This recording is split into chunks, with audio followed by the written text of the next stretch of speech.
बिस्मिल्लाहिर्रहमानिर्रहीम। अस्सलाम वालेकुम नाज़रीन इकराम। आज जो नुस्खा पेश खिदमत है वो है जी अठरा के मुतल्लिक़, और ऐसा अठरा जिसमें बच्चियाँ बच जाती हैं लेकिन नरीना औलाद ज़िंदा नहीं रहती। ठीक है, शुरू में जब प्रेगनेंसी होती है तो मसला नहीं होता, पहले 2 3 4 5 6 महीने तक कोई इशू नहीं होता। 7वें माह से प्रॉब्लम शुरू होते हैं, या मिसकैरेज हो जाता है, या बच्चा जो है वो मुर्दा पैदा होता है, या बच्चा पैदाइश के बाद 2 से ढाई माह के अंदर अंदर मुख्तलिफ़ बीमारियों का शिकार होकर बच्चा फौत हो जाता है। ठीक है, आम तौर पे इस मर्ज़ का जो है तब पता चलता है जब 2 या 3 या 4 खुदा न खास्ता इस तरह से बच्चे दुनिया से चले जाते हैं, और जो है वो तशख़ीस होता है कि जी मसला है अठरा का। फिर हमारे यहाँ ये है कि जी अठरा के मुतल्लिक़ मुख्तलिफ़ तावीज़ धागे और इस तरह की झाड़ फूँक के पीछे लोग ज़्यादा चल पड़ते हैं। अगर एक मसला है मेडिकली है तो उसका इलाज होना चाहिए।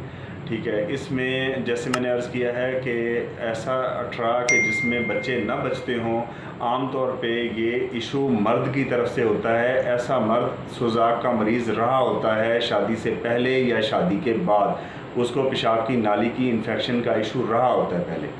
ठीक है, तो चाहिए तो ये कि मियाँ बीवी दोनों इस नुस्खे को इस्तेमाल करें, जैसे समझाऊँ वैसे इस्तेमाल करें। ठीक है, और जो ऐसे मर्द हजरात हैं उनको तो चाहिए कि आज से इस दवा को शुरू कर दें इस्तेमाल करना, और ख़वातीन के लिए ये है कि वो तब इस्तेमाल करें जब उन्हें उनकी प्रेगनेंसी जो है वो पॉजिटिव आ जाए, उन्हें पता चल जाए कि जी वो प्रेग्नेंट हैं, वहाँ से शुरू करें। और बच्चे की विलादत के 6 माह बाद तक, ठीक है जी, आपने इस दवा को मिस नहीं करना। आप रोटी भूल जाएं लेकिन इस दवा को ना भूलें। अल्लाह के फजल से अगर आप इस खुशी से महरूम हैं और हर दफ़ा प्रेगनेंसी के बाद आपको इस चीज़ का ख़तरा, और ये जो गुज़रे हुए जो औकात हैं उनमें जो कुछ हो चुका है वो याद कर के आप परेशान होते हैं, तो इसके लिए आप परेशान होना बंद कर दें, इस नुस्खे को इस्तेमाल करें। बाकी अल्लाह पाक से इस्तिग़फ़ार करें, दुआ करें अपने लिए भी हमारे लिए भी। तो नुस्खे के अज़ा का तारुफ़ मैं करवा रहा हूँ आपसे। जी नाज़रीन इकराम, ये हैं जी 2 अज़ा। नंबर 1 हमारे पास है जी बूटी धमासा, और दूसरे नंबर पे है जी शातरा। ठीक है, ये आपने बराबर वज़न में लेनी है। बराबर वज़न में लेके आपने अच्छी तरह इसका बारीक पाउडर बनवाना है। पाउडर बना के आपने इसमें खालिस शहद इतना मिलाना है कि ये आटे की तरह इसको आप गूँध सकें और गोली बन सके।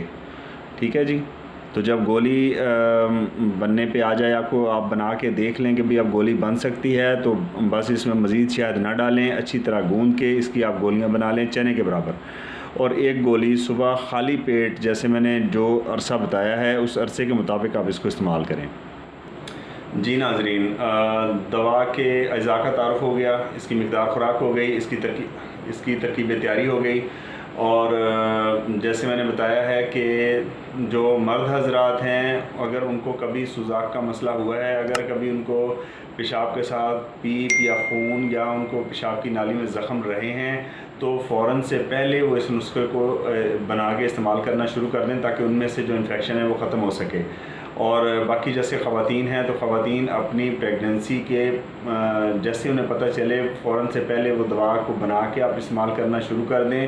और जैसे मैंने बताया है कि बच्चे की विलादत, जब बच्चा पैदा हो जाए तो उसके 6 माह बाद तक आपने इस दवा को मुतवातर इस्तेमाल करते रहना है, और बच्चा माँ का दूध पिए। ठीक है, कोई दूसरा बाहर का दूध नहीं पिलाना, बस ये एहतियात है। और मज़ीद इसमें यह है कि कोई चीज़ ऐसी रह नहीं गई कि जो मैंने ना बताई हो। फिर भी अगर किसी किस्म की कोई कन्फ्यूजन हो, कोई बात आप पूछना चाह रहे हों, तो व्हाट्सएप नंबर स्क्रीन पे शो हो रहा है, आप इस पर रब्ता कर सकते हैं, और इंशाल्लाह मैं कोशिश करूँगा कि हर मरीज़ को रिप्लाई कर सकूँ।